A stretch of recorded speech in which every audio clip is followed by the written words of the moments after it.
بہت اچھا مشترکہ نظام زندگی بہت اچھا تھا جب ایک دوسرے کے حقوق کا پتہ تھا. اب حقوق کا نہیں پتہ، لہٰذا ادھر سے آگ، ادھر سے آگ، ادھر سے آگ، ادھر سے آگ. میں سر درد کا مریض ہوں، تھوڑی تھکاوٹ اور شروع ہو جاتا، فاقہ شروع ہو جاتا، تو میں روزے رکھنے کے لیے مری چلا جاتا ہوں کہ بھائی چلو کچھ ٹھنڈک، روزے کا لمبا ہونا اور ٹھنڈک شاید اس کو کچھ وہ بیلنس کر دیتا ہے. تو میں کچھ 3-4 روزے پھر بھی چھوٹ جاتے ہیں لیکن اکثر پورے ہو جاتے ہیں. تو بھوربن میں وہاں ایک جگہ میں ٹھہرتا ہوں، تو عصر کے بعد میں تھوڑا بیان کرتا ہوں معاشرت پر. تو پہلی دفعہ جب میں وہاں ٹھہرا تو 8ویں دن امام مسجد کی بیوی آئی ہمارے پاس، میری بیگم کے پاس، کہ جی بیگم صاحب میں نے آپ کا اور مولانا کا شکریہ ادا کرنا ہے کہ آج میری زندگی کا پہلا ہفتہ ہے میرے خامند نے مجھے مارا نہیں. پہلا ہفتہ امام مسجد، امام مصلی پہ کھڑے ہونے والے، کہا پہلا زندگی کا ہفتہ ہے میرے خامند نے مجھے مارا نہیں، ورنہ میری ہر دوسرے دن پٹائی ہوتی تھی. اور 10ویں دن امام صاحب خود آ گئے، کہا مولانا صاحب ہمیں پتہ ہی نہیں تھا زندگی کیسے گزار، ہمارے جو ماحول میں تھا ہم وہی کر رہے تھے. کہ میرے بہنوئی نے میری بہن کی ایک دفعہ ٹانگ توڑی، ایک دفعہ بازو توڑا، اور عالم دین ہے، عالم دین ہے، ہمیں کسی نے یہ بتایا نہیں تھا. ہم نے زندگی میں پہلی دفعہ یہ باتیں آپ کے منہ سے سنی کہ زندگی کیسے گزار. تو فرحان کی زندگی فتوے سے نہیں چلے گی کہ میں مفتی نعیم کا بیٹا ہوں، یہ تو حسن اخلاق سے چلے گی، میٹھے بول سے چلے گی. میرے نبی حضرت عائشہ کو لقمے بنا کے کھلاتے تھے، کوئی اظہار عشق تھا، اللہ کی قسم اظہار تعلیم تھا، تعلیم تھی. سکھایا کہ زندگی گزارنی کیسے. ان کو آٹا گوندھ کے دیتے تھے، چونکہ ابھی شروع میں ان کو آٹا گوندنا نہیں آتا تھا تو آٹا گوندھ کے دیتے تھے. اور عرب بڑی بڑی بوٹیاں پکاتے تھے، تو حضرت عائشہ بوٹی اٹھا کے ایسے نوچتیں اور پھر رکھ دیتیں. تو اللہ کے نبی بوٹی اٹھا کر جہاں سے حضرت عائشہ نے نوچا ہوتا تھا وہاں سے نوچ نوچ کے دکھا کے کھاتے تھے. میرے رب کی قسم اظہار یہ ہمیں تعلیم دی ہے کہ زندگی کیسے گزار. پھر بڑے بڑے پیالے ہوتے تھے پانی پینے کے، چھوٹے گلاس نہیں، چھوٹا گلاس تو بخل کی نشانی، اب تو اور چھوٹے ہو گئے کہ کپ کو گلاس بنا دیا. میرے بچپن میں مجھے یاد ہے اتنا بڑا گلاس ہوتا تھا، اور ڈیرے میں جتنے مہمان ہوتے تھے، کچی سڑکیں ہوتی تھیں، مہمان کوئی ہمارے رشتہ دار یا دوست نہیں، راہگیر مسافر ہوتے تھے، ہر مہمان کو دودھ پلایا جاتا تھا رات کو. چونکہ جانور زیادہ ہوتے تھے تو ہمارا اکرام زیادہ سے زیادہ یہی ہوتا تھا، تو ہم سارے مہمانوں کو دودھ پلاتے تھے. تو ایک مہمان آیا ہمارے دادے کا زمانے کا، چاچا لال. اب گلاس چھوٹے ہو چکے ہیں، تو وہ جب نوکر نے دودھ پیش کرنے کے لیے نا آگے بڑھا تو اس نے گلاس دے کر کہنے لگا پتر میں نہیں پیندا. سمجھ رہے ہو پنجابی سمجھ رہے ہو نا، پتر میں نہیں پیندا. اس نے کہا چاچا کیوں نہیں پینا ہے؟ کہ دو تو ود پیواں تے بے غیرت بنا تے دو نال میرا گزارا کو نہیں، لے جا.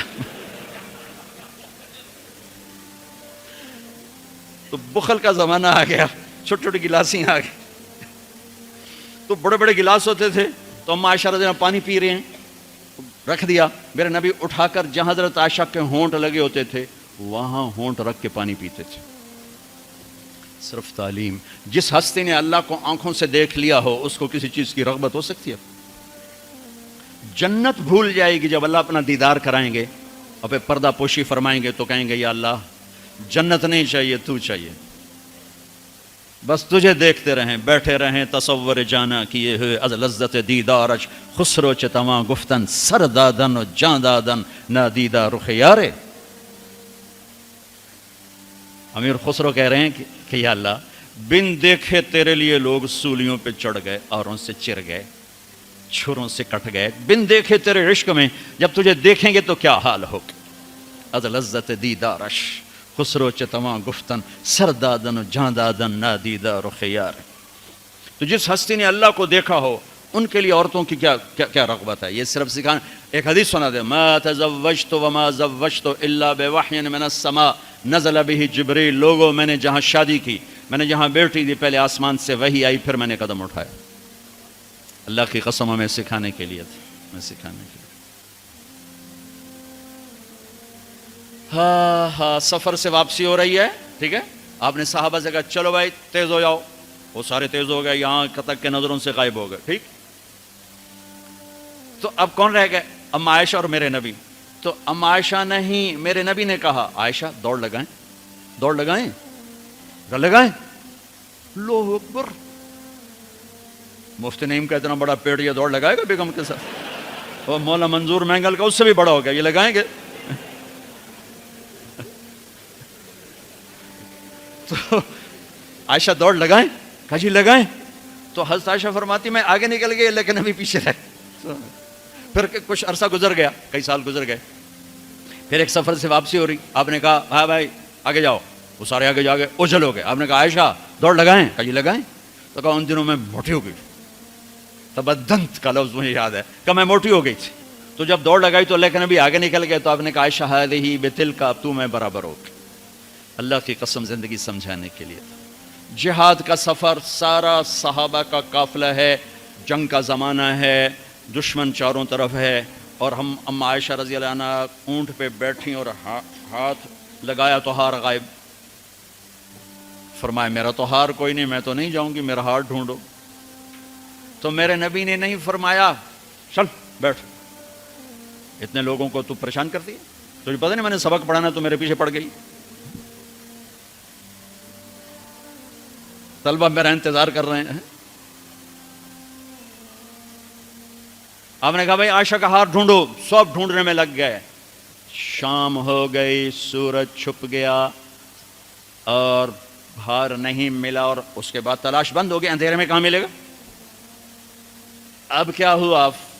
پانی رات کو عشاء میں ختم ہو گیا، فجر کی نماز کا وقت داخل ہونے والا ہو گیا، اور پانی کوئی نہیں، تیمم کی آیات نہیں اتری۔ لوگوں نے ابو بکر کو تانے دینے شروع کیے، تیری بیٹی کی وجہ سے اب نماز کا کیا بنے گا؟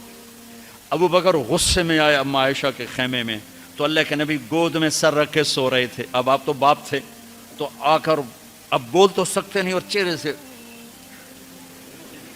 دوری تیری وجہ سے ہو، اور یہاں پسلی میں ماری انگلی، زور سے انگلی ماری، تو کہتے میں ایسے سخت ہو گئی تاکہ میرا بدن حرکت نہ کرے کہ کہیں اللہ کے نبی اٹھ نہ جائیں، تو چہرے سے غصے کا اظہار کر کے، اور میرے والد مرحوم جو تھے نا وہ گالیاں بہت نکالتے تھے، اور ان کی بخشش کر پنجاب کے ذمہ دار کیا تھا، جب میں تبلیغ میں لگ گیا تو اب وہ عادت مجھ سے شرماتے تھے، تو جب میں ہوتا تھا نا تو نوکر کو بلا کر اس کو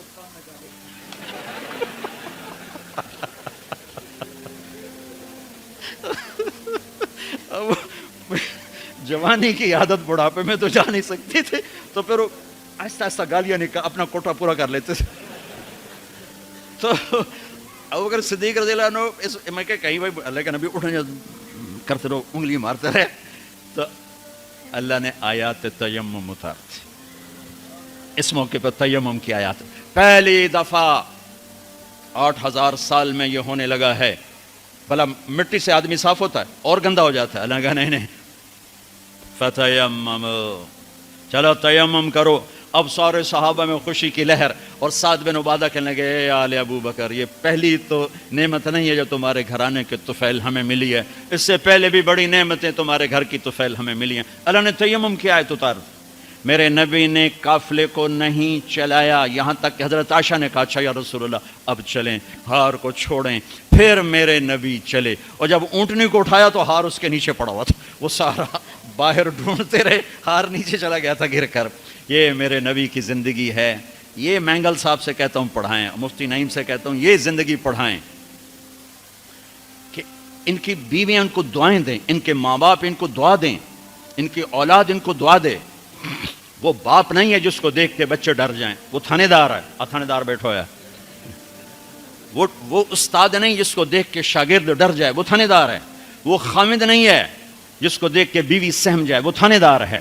خامد وہ ہے جس کو دیکھ کے بیوی خوش ہو، باپ وہ ہے جس کو دیکھ کے اولاد خوش ہو، استاد وہ ہے جس کو دیکھ کے شاگرد خوش ہو۔ اپنے مصنوعی روب جمانا کہ استاد کی ہیبت ہونی چاہیے، ارے ہیبت، محبت ہونی چاہیے، محبت سے علم منتقل ہوتا ہے، ہیبت سے نہیں ہوتا، محبت سے جا کر فریکوینسی ملتی ہے، کال ملتی ہے، اور پھر جذبات منتقل ہوتے ہیں۔ تم ہیبت بٹھانے کے